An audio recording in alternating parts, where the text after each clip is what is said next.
যে সমস্ত প্রতিষ্ঠানে জেনারেল বিষয় দুনিয়াবি শিক্ষা দেওয়া হয় সেখানে জাকাতের পয়সা ব্যয় করা যাবে কি, বা জাকাতের টাকা সেখানে দান দেওয়া অনুদান দেওয়া যাবে কি? যে সমস্ত প্রতিষ্ঠানে দুনিয়ার শিক্ষা দেওয়া হচ্ছে, মিশনগুলি এটা যে দুনিয়ার শিক্ষা দিচ্ছেন, অধিকাংশ ক্ষেত্রে এটা ব্যক্তিগত বিজনেস। আজকালকার প্রাইভেট স্কুলগুলি ব্যক্তিগত, এটা বিজনেস, কমার্শিয়াল বিষয়। এই পড়াটি কমার্শিয়াল হয়ে গেছে, যার ফলে এটা তো আপনার ব্যবসা।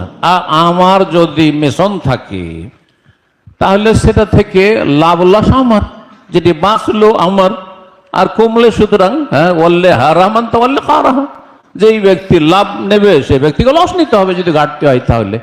কিন্তু এই স্কুল মিশন তৈরি করবেন সাদকার জাকাতের টাকা দিয়ে, আর ইনকাম সোর্স আপনার আর আপনার ছেলে মেয়ে আগামী প্রজন্মে, এটা নিঃসন্দেহে হারাম। এটি আমানতে খেয়ানত, মোটেই জায়েজ নয়। এটা আল্লাহর রাস্তায় ভয় করুন। দিনই প্রতিষ্ঠানের ক্ষেত্রে যারা আল্লাহর দিনকে শিখতে চায়, আল্লাহ সম্পর্কে, আল্লাহর দিন সম্পর্কে, আল্লাহ রসুল সম্পর্কে ইলমুল ওয়াহি যারা শিখতে চায় তাদের জন্য খরচ করতে পারেন। আর দুনিয়ার শিক্ষা শেখে এই ছেলেটা মিশন পড়ে গিয়ে ডাক্তার হয়ে তো বেনামাজি, অধিকাংশ বেনামাজি হয়ে যাচ্ছে, ইঞ্জিনিয়ার হয়ে গিয়ে বেনামাজি হয়ে গেল, তাদের জন্য আপনি সাদকা আমওয়ালুল মুসলিমিন বাইতুল মালের পয়সা খরচ করে, মোটেই জায়েজ না, এটা জায়েজ না। যারা পড়াবে অভিভাবক দায়িত্ব পালন করবে, যদি তার পয়সা থাকে পড়াবে, না হলে পড়াবে না। জি।